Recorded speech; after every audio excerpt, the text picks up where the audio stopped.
It's not complicated. It's not a complicated issue. No. 10 different homeowners. Yeah, okay. Yeah, okay.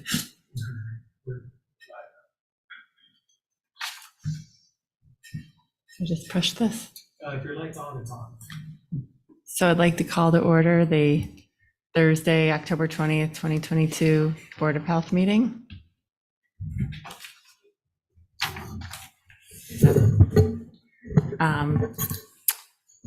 This meeting is being audio and visual recorded. Is there any public comment?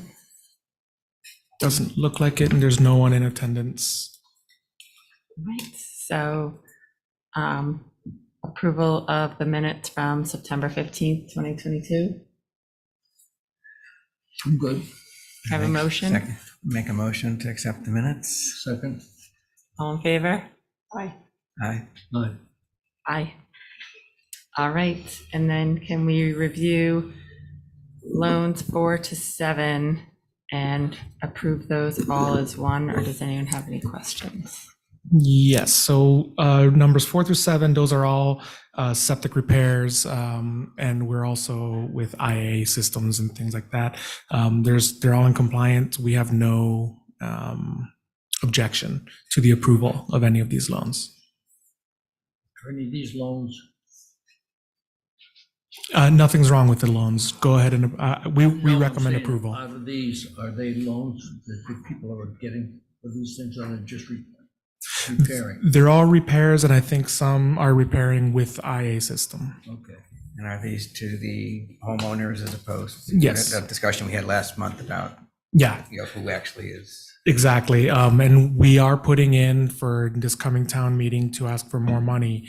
And one of the things that I wanted to discuss with the board when we do put in that article for next month is restricting that to year-round homeowners, because we are sometimes getting some loan requests from seasonal rentals and things like that, which goes against the spirit of the original system, of the original law. Is it possible just like to identify the addresses of the loans that we're doing? Just want to make sure that I'm looking at, I reviewed everything. So you want us to read them out loud? Is that what you're asking? Good, yeah, I mean, that way y'all. So what we're doing is doing a septic repair at 1H Street in Nantucket Harbor Watershed, 29 Long Pond, Nantucket Harbor Watershed, 11 Washington Street in Nantucket Harbor Watershed, and then one at 6 Squam Road in the Nantucket Harbor Watershed. Okay, thank you. I'll make a motion to approve the 4. I'll second. All in favor? Aye. Aye. Aye. And aye. So now on to the variance for 6 Squam Road, a reduction of the setbacks to the property line. Yes, so this is for the new system that's being put in for this loan. We have no objection to it. This is just a property line setback. The system is going to be in full compliance. We just need to get it a little bit closer to the property in order to make it fit. Is this because of the new system they're putting in? Yes. Okay, fine. I'm assuming that the butters are notified of these variance requests, Yes. and have they any responses from anyone just saying that they're concerned? I mean, it's Yeah. somebody's property line that we're getting Of close to, so I just like to make sure that there's good neighbors if possible. Yep, John Hedden with staff. Yep, a butter was notified by the applicant, and as Roberto touched on, that's part of Title V, is having to notify the direct abutter or the affected abutter. In this scenario, with this one, we have no objections because it's an old leach pit that was there, and they're replacing it with a bed. And there's also some wetlands to contend with, I believe, on that plan as well. Yeah. So it's really maximum feasible compliance in regard to the leach facility, basically replacing where the pit was. So, Okay, so again, the neighbor has no concern. No. We didn't receive. Yeah, I mean, any. if we don't know, but We didn't receive anything, and they're required to do it 10 days in advance, so Okay. in advance of the meeting. So, and they did it Yeah. October 9th, I want to say. Yeah. So, okay, thank you.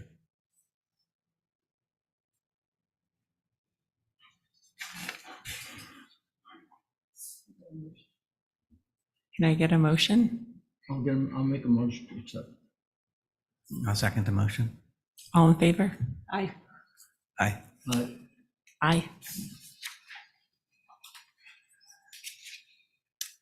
And then, did we change the order? Well, this is the second to last one. It's not an issue. With the 28 Sheep Pond Road, we just need a ratification of the condemnation. The owner knows they've already hired an engineer to fix the system. It's just that the dune receded and exposed the leach facilities. So until the new septic system is installed, we need to condemn the property.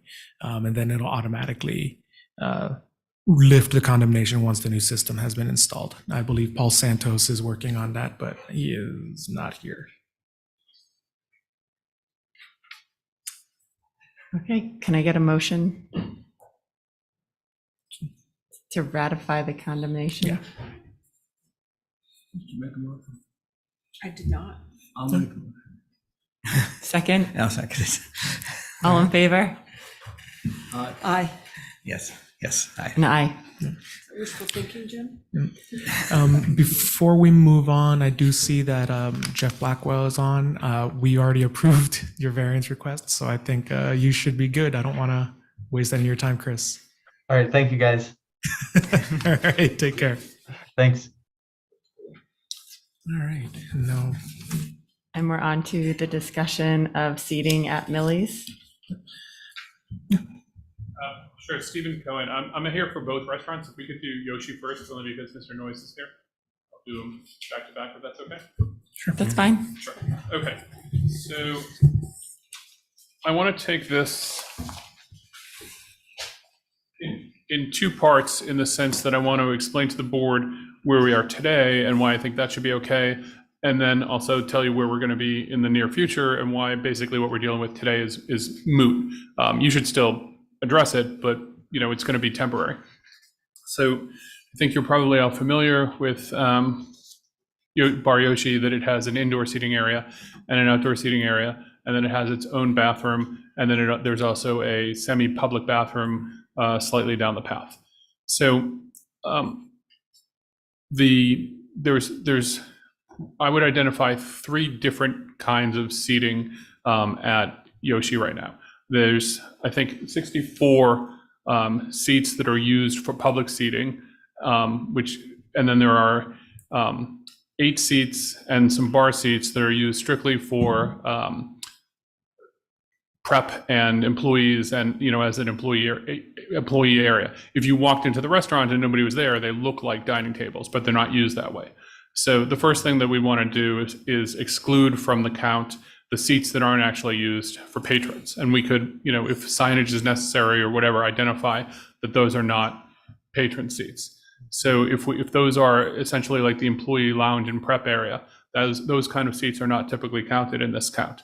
So if we take, Are those the seats when you walk in the door? Are those the seats immediately to the left? correct, Okay, yeah, because I have sat there, okay, great, and I was placed there by staff. okay, well, How was dinner? It was, food's great. Just want to make sure we're, Yeah. the numbers thing is what we always get stuck up on. So I was Yeah, no, I know appreciate exactly what that. we're talking about. so the intent would be to not use those for public seating. The other two kinds of seats are interior and exterior seats. I believe that there are 64 areas where you would have a place setting where you could possibly seat someone. And I think that the confusion has been how many people are being sat. And what we would propose is that there would be only 50 chairs.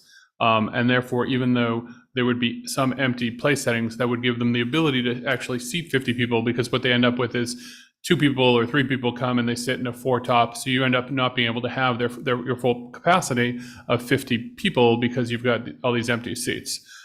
So because they have such a small area and a small location, the idea would be that they would, instead of having 64 place settings and 64 chairs and only seat 50 people, they would have physically remove the chairs so that they could only seat 50 people in 50 chairs, and that would address the issue of any perception of overseating. So that is the goal, to have 50 chairs available to the public and another area available only to the employees. And it essentially becomes a moot point in a couple of weeks when it gets too cold and they close the outside. How many seats are there inside? Half as many. Yeah, there's 42 inside. Yeah, so there's only 42 seats inside. So at that point, we're below capacity. So I would assert that both the use of reducing the seats and the availability of the bathroom, that we have submitted a letter to the files from NIR, the landlord, saying that they have permission to use that bathroom for this facility, should be sufficient to address that issue. I know that bathroom is also given credit towards slip 14 because I'm the person who applied for that permit years ago. I don't know why both restaurants couldn't get, I don't think there's any legal reason why both restaurants couldn't get credit for that bathroom. However, I think we're really sort of dealing with a very short issue and also a solution of having the limited seats and the fact that in a couple of weeks, they're going to be under anyway. So that's sort of where we are now. I'd like the board to be satisfied that there's not going to be an overage going into, once we, when we're dealing with this season and then once we get through the winter, the facility will be dealing with its 50 seat count that way, both through the use of the NIR bathroom and through the use of limiting the number of chairs and having non-public chairs. Those three things. Then my client is renting the space across the path. I don't want to say across the street because it's not really a street. As you probably know, that wharf is actually all one legal property, and those units are all technically all on the same lot. They have different numbers, but they're all it's one lot. So that's not a road. It's just a path on a. It's not even an easement because it's within its own lot. My client is going to be occupying the property, the unit directly across the street, which they've used for dry storage this season and will be using for additional restaurant space next season. The goal there is to do like an oyster bar, where they would have no cooking facility over there, but they would have raw bar, alcohol, and food delivered from the existing facility to that unit. And they would have some outdoor seating and some indoor seating.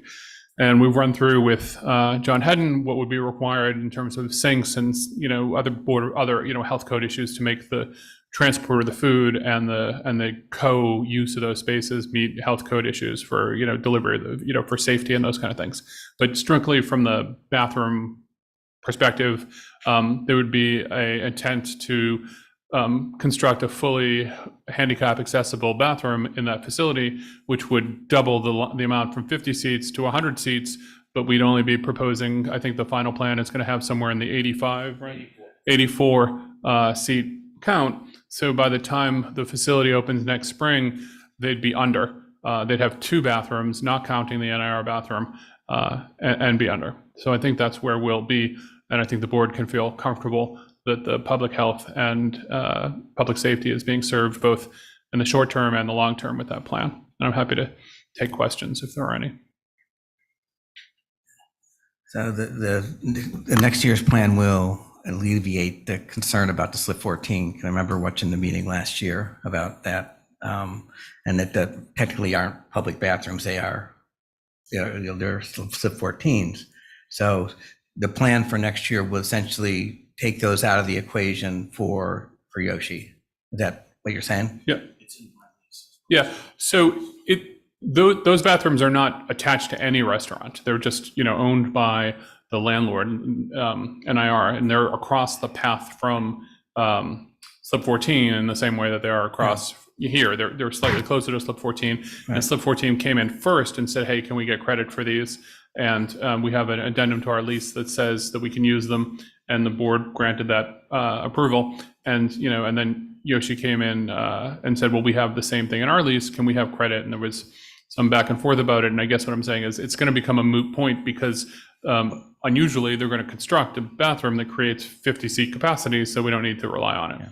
So essentially it solves that issue. It solves that issue, I'm looking yeah. at the notes from last year, I remember watching the Yeah, meeting. the intent, the short answer is the intent would be that by next spring, there would be no need to rely on that. Okay, thank you. Stephen, quick technical question. Sure. I know that in the slip 14 lease, they're responsible for cleaning that bathroom. Is this the same with Yoshi, or are they both cleaning it? Because when we run in there and do an inspection, and we also have to look at the bathrooms, and there's no soap and no paper towels, we need to hold someone responsible for it. He doesn't currently clean it because he doesn't currently have Okay, so it is getting still credit slip for it, yeah. 14s. Okay, But if there was credit for it and there was a requirement that he do that from the Board of Health perspective, we certainly could. But again, it's going to be a very short-term issue. it's a short-term issue, but it's still something we have to look at. Certainly. So where does it stand for the rest of the season? So for the rest of the season, With we'd this like bill. the board to recognize the NIR bathroom, and we'd like the board to be satisfied that there would be 50 chairs at which people could get sat at, plus some additional chairs that would be staff only. And again, that is going to, once it gets cold, we'll be under it anyway. I mean, Yeah. you can recognize the 50 seats. I mean, the establishment's allowed 50 seats with one bathroom. That was a regulation 14. I think it's changed now, and it's in the town code as something else, some chapter or something. But I mean, it's all simple math. I mean, it's one bathroom, it's 50 seats. That's what gets set up. That's what they're allowed. And that's what we enforce as agents for the Board of Health. And, there was 3 violations on 3 separate inspections this summer. So we're just looking for compliance. And at last meeting, you voted to, up the enforcement on any violations of that seating. I know Terry does have plans in the future, which we've been discussing about another establishment and everything. So hopefully we can address all this as that moves forward. But until then, it's 50 seats. It's clear. So, and I just want to agree with John, and I think that it's not 50 place settings, it's not 50 tabletops, it's not 18 inches per person or 24 inches per person, it's how many chairs you have. And so that's what we would propose to go with. The fact that there might be empty spaces at those tables shouldn't matter. So you're saying that you're going to commit to 50 chairs, so you don't really need the credit for the second bathroom because you already have That's your right. permit. So that's unnecessary at this point for the remaining 2 weeks of the season, correct? Yeah. Well, I mean, my client thinks that it's, and I agree with him, legally something that he could get credit for, but the board can determine whatever it wants because it's going to become it's a short-term solution, But we'd prefer to be able to have the capacity that they have. But again, some of it's a legal and academic exercise because nobody's going to be sitting outside pretty quickly anyway, and there's less than 50 chairs inside. So what you're saying is if we give you credit for the bathroom, you will go beyond 50 if the weather holds out. No, the patio's broken down, patio's over. Okay. I just think we should get credit for the 50, just because it's in my lease. I'm not gonna go over 50 chairs for the rest of the year. I don't know if the board could hear, and just for the record, what my client was saying is that the patio actually is already broken down. So it's somewhat of a legal exercise. There's not the capacity to go over 50 at this point anyway. I guess what I get, kind of seeing that part of the thing is there have been violations. Is that correct? Yes. Okay.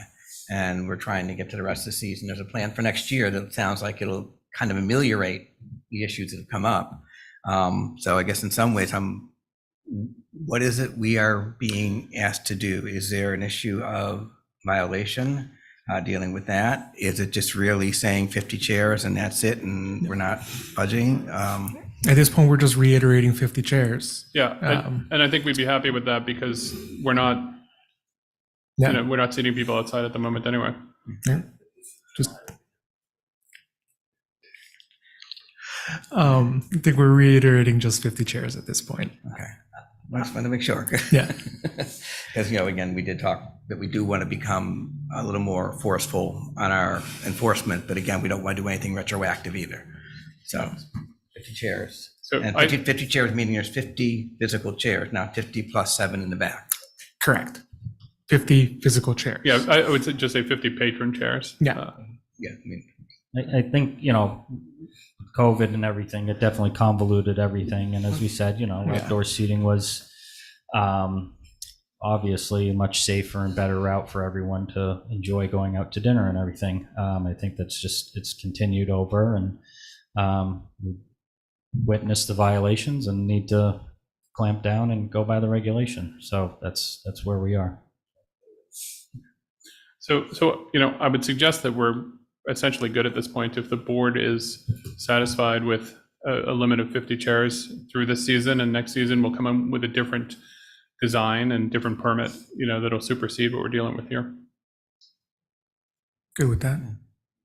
is there any action we're supposed to do? At this point, if you would just by consensus, I guess, agree with the 50 chairs, that's all we would need. I don't think we need a formal vote for that. I think to me, it's you're describing how you're going to come into compliance after the violation. Exactly. That's right. Is really what it sounds like. So appreciate you taking the time to do that, actually. So Thank you. Thank you. Okay, so I'll switch hats now, and we can talk about Millie's if that works for you. I don't know if you have to do anything formally. Should we? They were right let's- next to each other. Yeah. Why don't we just say that we approve the 50 chairs, just so that Yeah, there's by something on the consensus. record. I mean, just, yeah, we just approve the 50 chairs by consensus. Is really, Okay, approved 50 chairs by consensus. Okay, great. this is something in the minutes. So, right, okay, so that'll be in the minutes. We're all good. And my client, thank you, appreciates, I think in general, everybody wants to make sure that public health and safety is served and that there's sufficient bathroom capacity for the public. So, we're all on the same page there in terms of those being important goals. So that brings us to the next issue, or my next client, which is Millie's in Nantucket, which I think Jim Cooper was on this in 2014, but I don't know that any of the rest of you are, right? No. And Roberto wasn't here. So this originally came up for me in 2014 when there were neighbors who were complaining to the town about the noise and the parking and, sort of everything that was going on associated with this restaurant. And we did a comprehensive tour of the boards, the planning board, the health, ABC, the select board sitting as the ABCC, to make sure that we had everything in place so that people so that nuisances were being addressed, regulations were being addressed, and people could be satisfied that there was a clear understanding of what the rules are and how that could be followed. That was quite a heavy lift, as you might be able to guess. The planning board issued a permit that said that Millie's could have 124 seats, with a certain amount of those to be allowed outside and a certain amount of those to be allowed inside. And they were taking into account a couple of important things. One of those is that Millie's has a fairly substantial outdoor seating, but also, bad weather, people like to move inside. And so it was something they were trying to accommodate that flexibility. That was one issue. The second issue is that for all intents and purposes, Millie's acts as the public bathroom for the town on the west end. There's popular beaches there. There's people who go down and drive around and look at things and take walks and cross the bridge and take pictures and whatever. And there's no real public facilities. I think that the town has in recent years put a porta potty out there or two, but in reality, somewhere between 100 and 300 people by my client's count on a daily basis come into the restaurant just to use the bathroom and are not patrons, which is quite a lot of people in the summer. And there's a pretty good crowd who comes down just for the sunsets, and they will sit at the picnic tables, or they'll even come into the restaurant because the space is actually much larger than the seating area, and they'll just come and stay and watch as if it's a public facility, which it's open to the public, but it's obviously not a public facility. So because Millie's serves sort of as that hub in the area as a community hub, There was an attempt by the planning board to try to accommodate how that was impacting the restaurant, and how the restaurant was impacting the neighborhood, and vice versa. And the planning board issued that permit, and the Board of Health, in conjunction with consultation with the health director and the Board of Health at the time, and there was a Board of Health meeting and a decision by the Board of Health to honor the consensus that had been reached. And I have an email here between myself and Richard Ray that I forwarded to Roberto an hour or two ago, and it should be in the file if you don't have it, but I don't know if it's in your packet, and I could read it for you. But the short version is that, you want to read it? So it says, "Dear Richard Ray, on July 30th, 2014, the Nantucket Board of Health had a hearing concerning the notice of state of sanitary code violation in order to cease and desist." I'll skip the whole citation, concerning seating at Millie's. "It was unanimously determined by the Board of Health that due to the information presented, that enforcement of the seating count of the above property should be determined consistent with and tracking the language in the planning board made MCD permit modification issued on May 12, 2014. So this was a unanimous decision of the Board of Health, what I'm going to say. The special permit that was approved provides that, quote, no more than 124 seats shall be used at any time. This number includes interior seating and any type of exterior seating. The Board of Health took note that the planning board used this language specifically at the request of the health inspector during the MCD modification hearing process, and that it is designed to allow for flexibility of allocating the seating." And again, that would have been Richard Ray at the time. At this hearing, it was expressly agreed that Millie's may use various combinations of interior and exterior seating at any given time, as long as no more than 124 seats were in use by patrons at once. It was acknowledged that the child-sized plate tables would not count towards seating unless they were actually used for food service. And you meaning Richard Ray, indicated that bar stools and high tops with no seats would not count towards seating. Moreover, you concurred that Millie's can have as many staff and patrons on the premises as allowed under other rules and regulations, such as fire code, occupancy code, and the conditions of the special permit, and that those other persons would not count as a violation of the state sanitary code, as long as the condition of not more than 124 patrons are seated at the interior exterior tables at any one time. And then I, thanked them and whatever. So, that the implementation of that 124 seated patrons has been done since 2014, consistently by having an electronic system that tracks how many people are sat with open checks. So in other words, when someone comes in and they're seated at a table, the system says, okay, we are seating 5 people at this table, and it deducts from the 124. And then when a check is printed out and dropped off, it then adds those back to the system. So the hostess station cannot seat more people than are allowed by that 124 count. And that, I think, over the years has been audited and checked up on and whatever. But that's essentially how the system works. That they're allowed to have 124 people seated with open checks. So what does that mean? Does that mean there's 124 people in the restaurant? No, there's actually a lot more, because in addition to the staff, you have people who are waiting to be seated. You have people who have been sat but then have their checks and haven't quite left yet.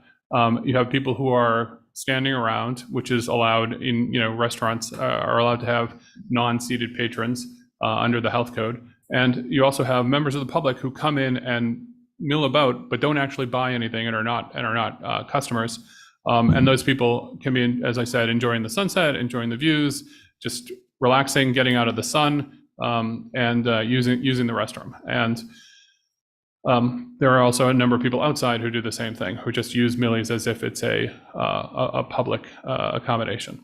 So at any given time, there are often many more people than 124 people in the facility, but we feel pretty confident that there are only 124 people with open checks at any given time. And that's the system that's been in place, we think, successfully since 2014. And we hope that the board would honor that system that was approved by this very board, in 8 years ago. The accommodation that Millie's makes by allowing literally hundreds of people a day to use its bathrooms is a great public service. There's an irony there that by providing this community service, it's actually taxing the system that you'd like to see used less, right? So everybody except the Board of Health thinks that that's great, and the Board of Health is, in your head thinking, well, you're overtaxing the system, right? I mean, there's an irony there, but I think at the end of the day, most of you probably think having that available to the public is better than putting rules in place that would prohibit it from being used. Plus, under Title V, it's not really how things are done. Title V doesn't work based on reality. It works based on math and regulations and formulas, not actual people. So I think that's where we are. I think we'd like the board to recognize its own decision, its own unanimous decision from 2014, and advise the staff that we should continue with that. That said, a couple of things. One is, we certainly appreciate that the new staff is trying to be diligent to address the public health, and that's great. And we'd also like to say that if there was any suggestion of how to improve that system, we're open to working with the staff to make sure that there's consistency and appreciation and implementation in a way that's successful. And also, if there was any idea for a technical improvement, that we're willing to do that. There, like if there was some, we don't know what that is, but if the board, or the staff had an idea of, doing something else that would help. The problem we're running into essentially is that it has the top of the line system now, so there's not a lot of technical improvements that could be done that would make it better. It's not as if we could, go from a conventional to an IA or something like that. And I think it's already pumped monthly. We could move to weekly. I'm not sure that that's actually better, but we could, like those kind of things. There's certainly no process or cost that we wouldn't consider. I mean, something crazy, but if the board wanted to see something done, we could consider it. But we'd like to see essentially the deal that's been in place since 2014 be continued, primarily because there is no negative impact to the public health since that time. The system has worked. It's not backing up. It's not, failing, whatever. So I'm happy to take questions. I don't think it's ever been brought up that it was pumped out monthly. Did anyone else know that? And does that? I think somewhere in the notes it mentioned about increased pumping, but I don't know what the schedule is at this point. Yeah. We actually requested, it's pumped monthly, and there was a request to the pumper to go to weekly, and he advised that was not necessary. We could do it, but. No, I didn't even know it was pumped monthly. Yeah. I don't think that had been brought up in our other discussions. Yeah, it is, right? Yeah. Yeah, no, that's all. That Yes, was all my yeah, comment, is last I month didn't we know that. Yeah, last month we didn't talk about that at all, so. Okay, yeah, so the manager is telling me that the grease trap is every 2 weeks and the septic system is monthly. And of course, as you know, Title V counts seats. It doesn't take into account whether you're open for breakfast or lunch or dinner, and whether you're open year round, and whether you're open, seasonally. Like Title V just doesn't take into account the actual stress on the system or on, but here we have a system that gets really, really heavy use for a short period and then gets a good time to rest. And obviously it's very sandy soils, so it percolates and leaches very well. So, we're lucky that it hasn't had any problems, and we don't anticipate we'll have any problems, because that breathing room and resting period that it has to leach out in the, in the down season is certainly helpful. Go ahead, Brooke. So I have a couple questions. Sure. The interior space was reconfigured at some point to add stand-up bar tops. What was the time frame for that reconfiguration? Yeah. Right. They don't have seats, but they are Yeah. places at which people eat food. Those were done, those were in existence at the time in 2014. I don't know if it's been renovated since then, which I think is your question. Okay. So from what I heard you say, Stephen, people who are standing don't count even if they're eating and drinking at those stations?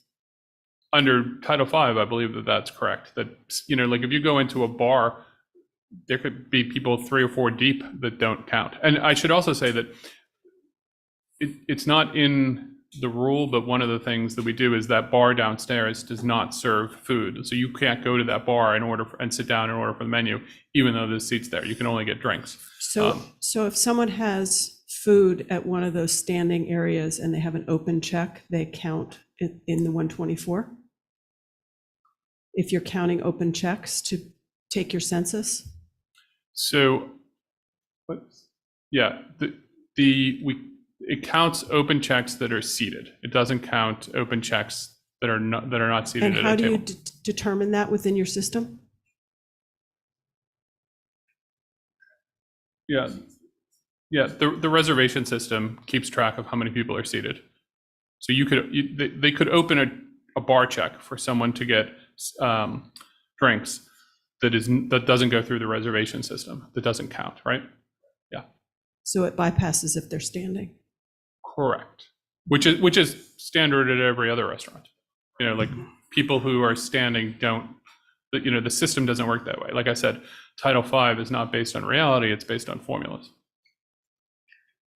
You're 124, let's say you've got 124 people and you're at your maximum right now. 6 guys walk in, they want to sit down, they all go to the bar and they get a beer. Yeah. And they're walking around.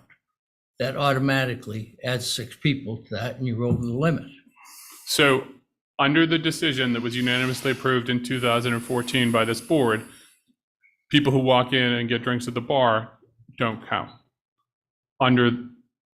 They're not seated patrons. I don't, does the permit say you have to be seated? It says 124 people. I mean, because if it doesn't say seated, you could have 124 people sitting down and you could have 50 people walking around with a beer in their hand. Yeah, I mean, And you're up to 174 people. taken to its maximum capacity, they could remove all the chairs and put in, I don't know, 300 or 400 people under the fire code, right? I don't know what the occupancy limit is under the fire code, but to take your question to its furthest, they could remove all the chairs and have a few hundred people under fire code, and that I don't think would actually violate Title V. But again, Title V is not based on reason and merit; it's based on formulas because it doesn't take into account all kinds of things. disagree. My with that. question is, what is the 124th person permit? Is that sit-down people and it doesn't include stand-up people? What does it include? So the application in Title V will say seats, okay? But as you just said, you have 70 more people in there with a cocktail in their hand, and we're going to say that doesn't count. Well, Richard Ray had emailed DEP, Brian Dudley at the time, who agreed that any person in there in the food establishment with a drink counted as a person towards the septic system.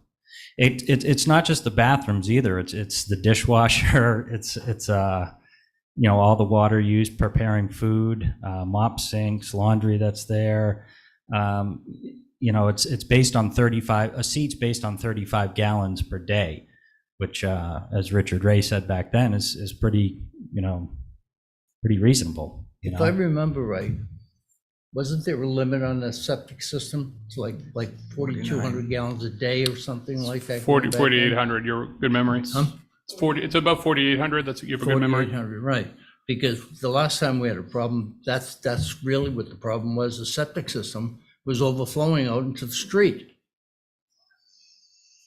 Correct. It's really comes down to the leach facility. It's pumping is a great practice for maintenance and everything, but it's what's going into the ground. I mean, their property is But getting back to my 20,000 thing, my square feet. problem is just 124. If you have 124 and there's 124 people eating there, sitting at the bar, drinking, sitting inside, outside with a meal, and 6 or 7 or 8 people walk in there and they're waiting around and they buy a beer or get a drink, I would think that would count. I would agree. No? Well, It's simple. Does it count or doesn't it? it does not. It does not count. And again, the irony is, of course, you voted on that unanimous decision, and I'm not trying to force it down your throat. I'm just saying this has been in place for 8 years, and the decision that the board voted on 8 years ago that we've been operating under was that it would be seated dinner patrons would be how the count was established. Not dinners, just seated food patrons. And that is how Millie's has operated since that permit was approved by this board in 2014. Well, then if that's the way it's going to be and that's the way it's going to stay, we as a board have to know that. I have actually the minutes from the 2014 meeting open, so give me just a moment to share my screen.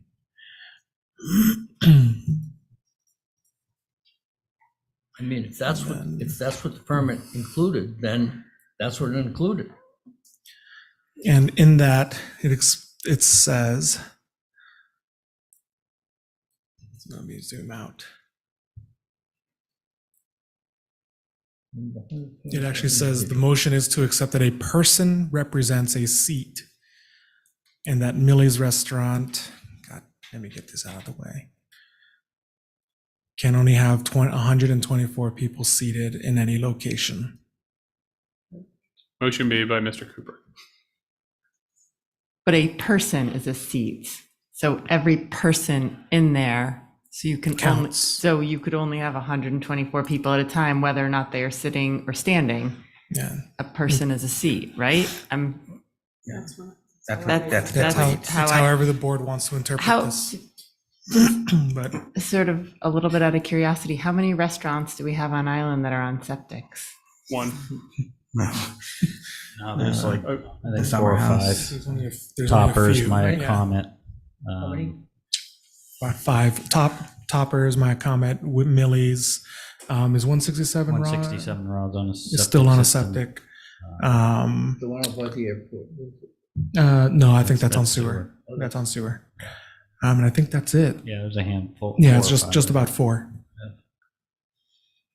So And we actually ran into a very similar situation with 167 raw just 2 years ago, 3 years ago. This maybe, you do guys have two different systems because you said you count the 124 with Resi, but then you have the bar checks are separate. So how do you keep all of that separated? Because you initially said a check is how they count the persons, but I would assume it's one system. Yeah, in the reservation system. No, they could issue as many checks as they want, but the reservation system will only let them seat 124 people at any given time at tables and seats. But it says a person represents a seat. Right. Right. So, but if you read just above that, just for clarification, Mr. McNabb said that the intent there was to agree with the planning board decision, which was to allow for more than 124 chairs, but to have 124 seated patrons. And that's what we're talking about here. Well, but the motion that passed, Yeah. I mean, that's conversation above stuff. The motion that passed was a person represents a seat. I mean, that's the motion that was approved. Correct? I mean, I'm just looking. Yeah, it says Okay. that the restaurant can have 124 people seated in any location, but they can't exceed that number. And Right, so, and a person represents a seat. Whether that person's seating or not is not an issue. well, it says Millie's Restaurant can have 124 people seated in any location, but they can't. Yeah. The statement before that says the motion is a person represents a seat, and that Millie's Restaurant can have That's my 124 that's people. my So, question. and that's where I'm kind, it's like, if a person represents a a seat, then, 124 is capacity. I mean, that's how I read that statement. Right. And- Well, Me too. right. So And again, that's the I motion, think you have that's to not the read those. I conversation. think you have to read those two clauses together. That the person represents a seat means that they're not counting empty seats, but together they can have 124 people seated in any location. Basically what they're saying, as far as I can see, if 124 people walk in that place, that's it. 124 people walk in there, they represent 124 seats. It Yep. says a person represents Well, a but seat. if that was So if true, you have 124 people walk in the door, right. you have 124 seats. That's the way I see it. I mean, I'm not trying to take seats away or anything. I'm just, So the way I interpret this was a way to address the question of when the weather changes, is a seat if it's not occupied, Correct. Exactly right. right? And so So you have capacity for far more than 124 people. Correct. And this, I read this as this was the board's way of saying no more than 124 people, regardless of how many seats you have, because you have seats inside and outside that may exceed 124.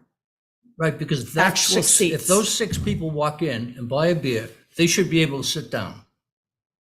And if you already got 124 people sitting down, then they can't sit down. And if a person represents a seat and he walks, 6 people walk in and they buy 6 beers or 6 drinks or whatever, there should be 6 seats available for them to sit down. Right. Because it says 124. You can't have 124 people already sitting down and 6 more people walking the door.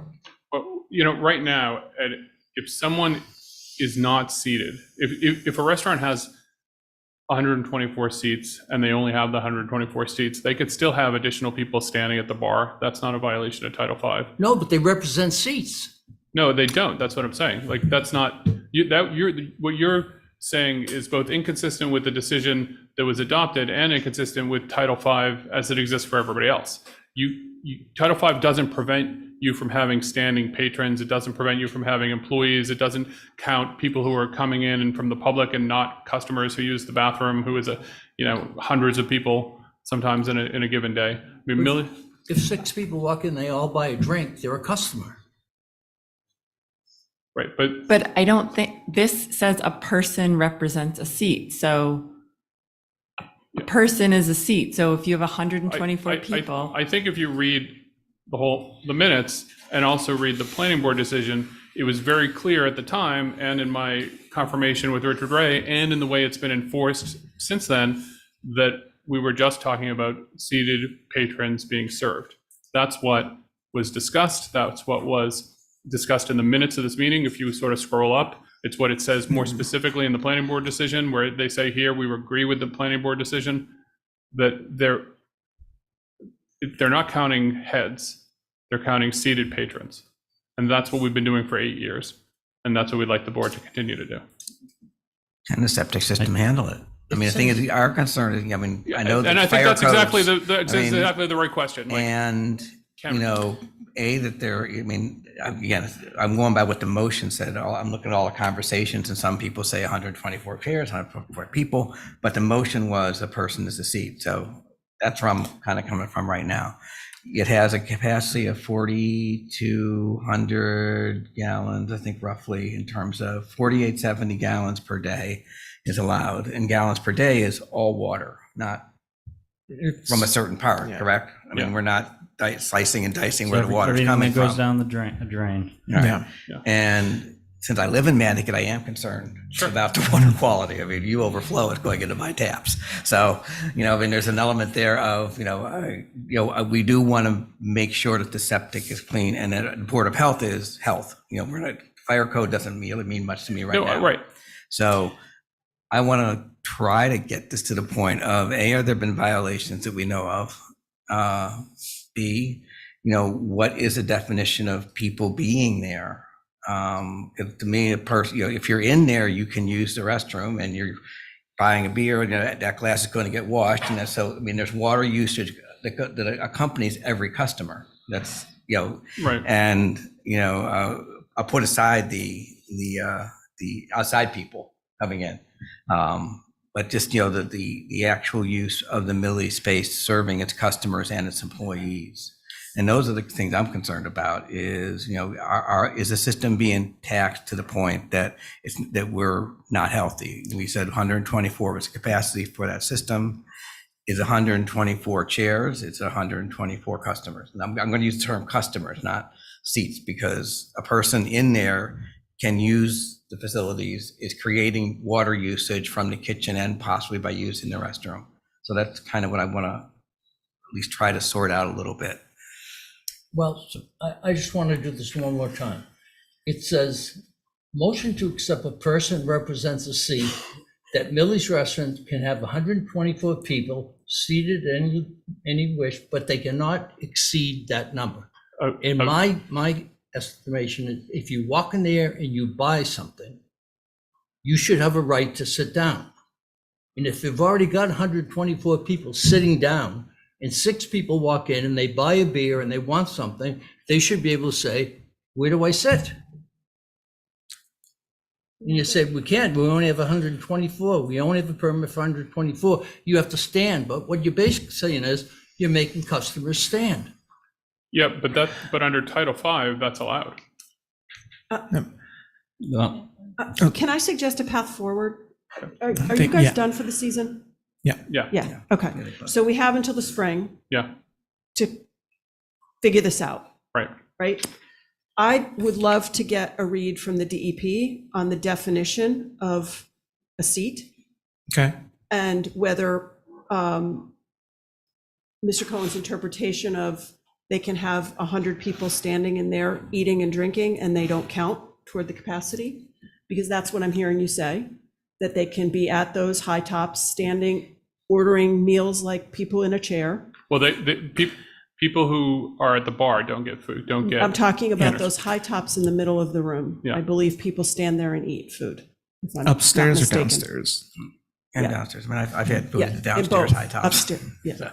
So I guess what I want to understand is the juxtaposition of Title V against our Board of Health regulation, so we can craft a motion that is clearer than the one we have here, and less subject to interpretation, so that we know when there's a violation, it's clearly defined, and clearly their system, if someone's standing at a high top eating food by Title V counts as a seated patron, then they should be, that part of the system should be part of their count, which I believe you're able to do because you're able to determine which type of ticket you open when someone, or. We can tell the difference. Yeah, you can tell the difference. So you can put it in the correct bucket once we have a definition. Yeah.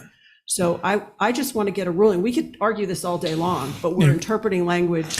Exactly. I think one of the things I was talking to John about just now was I think what we're running into is a management of expectations. With the season being closed at this point, we do have time to come up with a plan. I was going to say compromise, but there's a plan, the interpretation. I like what you bring up. And I think John, Steve, and Dunn and whoever else wants to be involved from Millie's as well we can come back with something more concrete. And I think handling that, we can work with the staff and plan to come back is a good idea. I mean, ultimately, what we'd like is something that the board is satisfied with and that works for the community in a way that is public health positive. You know, Yeah. so And enforceable. and And that we all know what Yeah. we're counting. right. And Because and so that's- right. And so what this board has is some ability for flexibility within its comfort level that the public health is still being served. And so I think we'll work with the staff to try to get you a proposal that meets that. If that's where you want to go, I think that's a good idea. That's where I'd like to go. That's fine. I'm good with that. That sounds fine to me. Okay. All right. Thank you very much. Thanks. I think Bill might have something to say. I'll just, I think we just talked about this with Bar Yoshi, 50 seats for one bathroom. I mean, I think the easiest, simplest thing right now is 124 seats set up in the food establishment that we can count. It makes things easy, and we'll continue the discussions of, people going in and ordering a beer. I believe that was explained with Brian Dudley, the previous DEP head of wastewater for the Southeast region. But we can keep hashing that out and speak with DEP as well. So, Okay. I'm happy to work with the staff and we'll plan to come back. Thank you. We have Go ahead. Hi, Bill Greeter, Nantucket. I just happened to see this on the agenda, and I didn't think you'd have this in-depth discussion about interpretation of the seating plan, so I'm glad I stopped by. First off, I want to compliment the board and the department for going forward and actually doing some inspections. One of the problems, quite frankly, because we are on the West End, inspections don't happen that often by any department. And I'm glad to see that the Board of Health has changed that philosophy, and I think it's something we're going to as residents, going to go forward to the other boards and ask that. At last month's meeting, a representative from Millie said, well, this is the first time we've been cited. We haven't had any problems. And technically, that's true, but there have been the practice of this board and the other boards, they go out, find instances where things need to be fixed, and if they were fixed, there was no ticket issued. So great for the business, bad for down the road when you actually want to do something, have enforcement. They're absolutely correct. They hadn't been cited before that, but there have been violations. The idea that the system gets to rest in the off season, I think, is not germane to any discussion. The whole reason for the system that's there is for environmental issues and nitrogen loading. That system, as I understand it, can't get any larger because the nitrogen loading for that amount of land is maxed out. So it doesn't matter if it rests all winter. When it's in use, it's loading nitrogen into the system. That system also covers employees, which aren't included in the current definition that you're talking about of seat count, but it also includes patrons at the store. It also includes people in takeout that use the bathroom. Absolutely, you can go in, bypass the counting system. It was done all summer. It's been done since it was opened. You go up to the hostess. How long is the wait? Half hour, 45 minutes. Great for that business because they're well populated and subscribed to by the public. So I can go to the bar, right? You go to the bar. I have sat at the bar and had dinner. I have sat at the areas around that have seats that facing out the window and had dinner. I didn't have a reservation. A waiter was going by. Hey, can I get something to eat? Absolutely. And you were served. So it sounds to me that that count of people doing just that isn't included in the 124. The other thing that's not included in the 124, as I understand it, is part of the regulations. They're limited to a certain amount of water flow per day. And so, I would suggest that you look at what the current water flow day is, not the average, but the current per day, because on days that they are maxed out with people, obviously they're using more water. And it's a Herculean task for this business to try to track people because there are so many different places for people to go. But they aren't helping themselves with the neighbors when we see things going on that we bring up, and it's, you go to the town comes out and they say, okay, we'll move this or whatever, there's no tickets issue. So we have a variety of things that we've noted over this past summer. They've been passed along, and we certainly are looking for enforcement of that, and some permits to be gained, which have not been taken out in this previous year. And we wish them well. We patronize the place, but they need to be good neighbors. And part of being a good neighbor is doing what you're supposed to do to be a good neighbor. And residents, we have to do what we have to do with our septic systems and obey the regs. And if we're cited, we have to fess up and deal with it. So I'm glad to see that they want to work on this, but the board doesn't get away with a free ride on this. The board, I believe, is going to have to work with other boards and try to get together to figure this out. It's fraught with possibilities of misinterpretation, and no one is trying to stop this business from working. We are, however, adamant that enough is enough, and we want the business to behave properly and to be a good neighbor. So I look forward to how this is going to roll out. And had I known it was going to be this in-depth discussion, I can tell you there'd be more than me just sitting here. So thank you for your time. And I want to thank Mr. Greeter. His concerns are our concerns in terms of being a good neighbor in the area. Although he didn't make one sort of a side point about himself or about residential units that I think are a good comparison. As you all know, Title V for residences is based on bedrooms, not people. And the question is, like how many, you don't look at, well, how many people are sleeping in there? Is it single? Is it married? Are there 4 kids in there? Is someone sleeping in the bathtub? Is there a pull-out couch in the living room?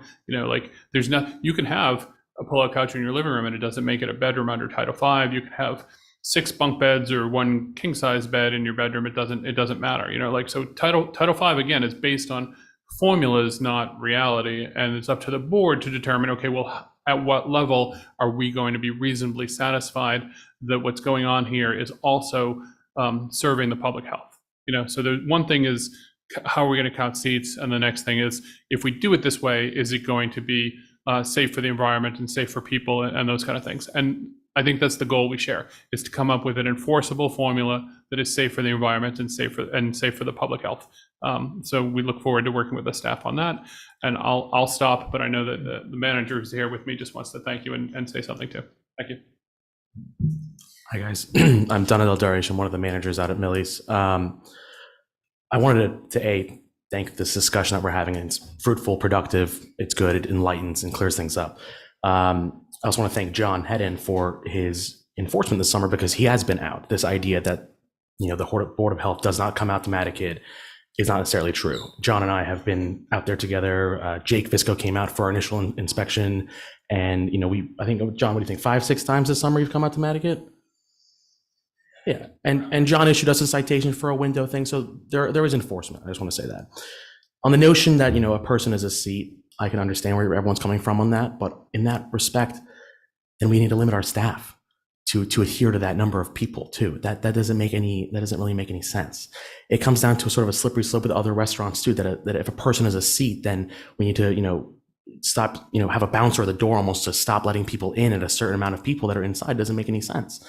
And this idea that, you know, we haven't really been good neighbors, it's unfortunate, because, you know, Millie's is doing its best to provide fast, efficient service in Nantucket and sort of be the custodian of the West End. We take the trash out of the beaches, we clean up the beaches, we're the bathroom out there. This is a big thing that we don't have to do, but we've done for so long because we love this community, we love this island. We have parking we have staff that are out in high-vis vests and with batons directing people to park in the right area so people aren't parking people's driveways. This has been an ongoing thing for many years, and while this is just my second year out of Millie's in Nantucket, you know, I've come to see and I've come to love this island, and I want to be a good neighbor to people like the gentleman that just spoke, and I appreciate that. But you know, this sort of mindset that we have not been good neighbors is unfortunate, and I don't think that's very true. But at the same time, this discussion is fruitful. I think that we've laid out a plan to move forward and to discuss things over the winter and come back with a clear, ironed out way to go forward for spring. So that's that simple. So thank you guys for your time. Thank you to everyone.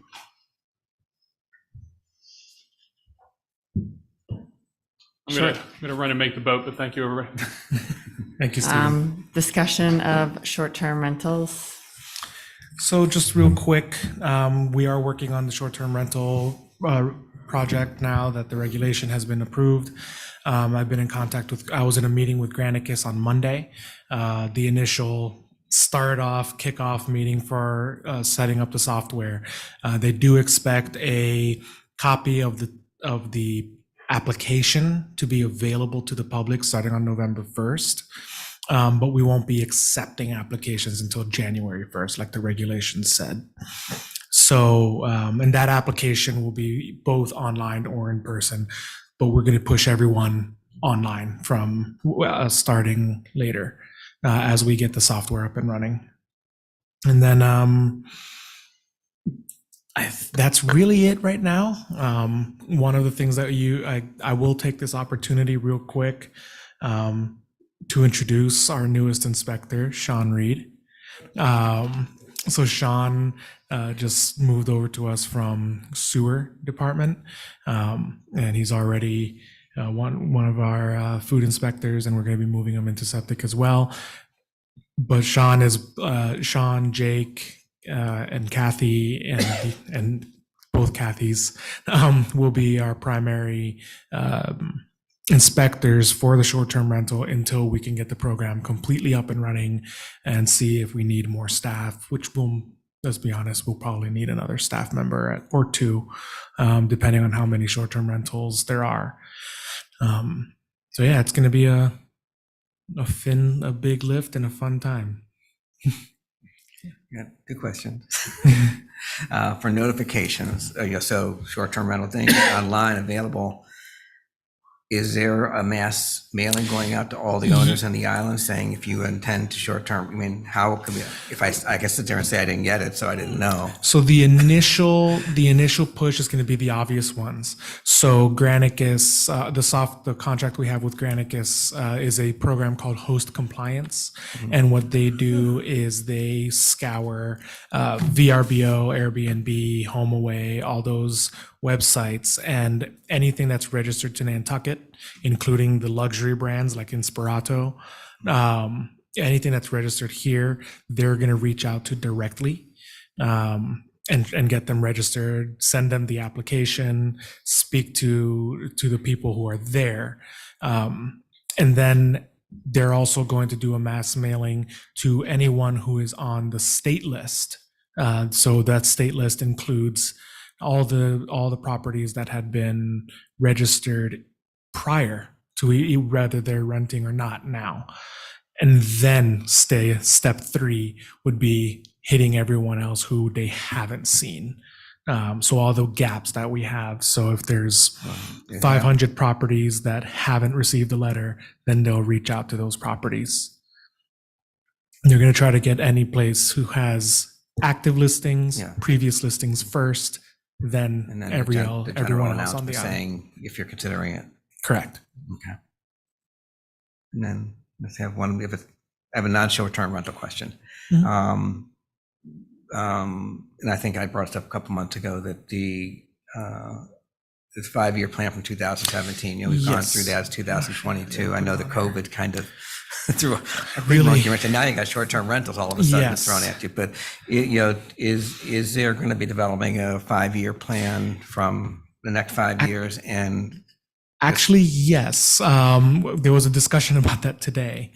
I've been talking to Janet Schulte, who is our strategic planner for the town. She used to be at Visitor Services. She's or Culture and Tourism. She was the director of Culture and Tourism. She is also our strategic planner for the town as a whole now.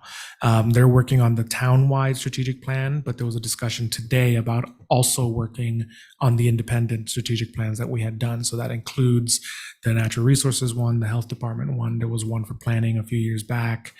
So getting these back up and running so that we have our individual department goals and the larger select board goals. So what we're going to do once the select board update one is done, which is next month, I believe, then I'll be able to meet with Janet and get hours updated for it can be a 2023 through 2028.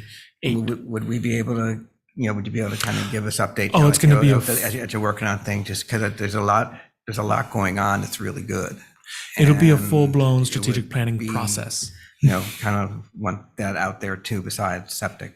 Yeah. There's a lot more the Board of Health does. Absolutely. We do definitely have a reputation of being environmental enforcers when that is only about 20% of the work we do. Yeah. So. Thank you. Roberto, when we approved the regulations at the select board, there were some minor edits that were noted. Has the final version been reviewed by town council? Was that not forwarded to you? I don't think I've seen it. Okay. I've had people asking me for it. Okay. So. I will forward that to you. The only thing that's missing off of it right now is that application, which was Appendix A. Okay. Once that application is live, we'll be able to post it on the website. Okay. So you're waiting for the application to post the whole thing on Correct. the website. Okay. All right. Correct. But you should have already received a copy of it. So I'm going to. I got a lot of emails, but I don't think I saw it. Has anyone else on the board received it yet? The final edited version? Okay, so I'll email that out. Not my board. Which board? You're talking about this board? So the Board of Health. Has anyone else here received it? I don't think so. Okay, I'll forward it out to you Great. tomorrow. I didn't realize that you hadn't received it. Thanks. And I have one last thing.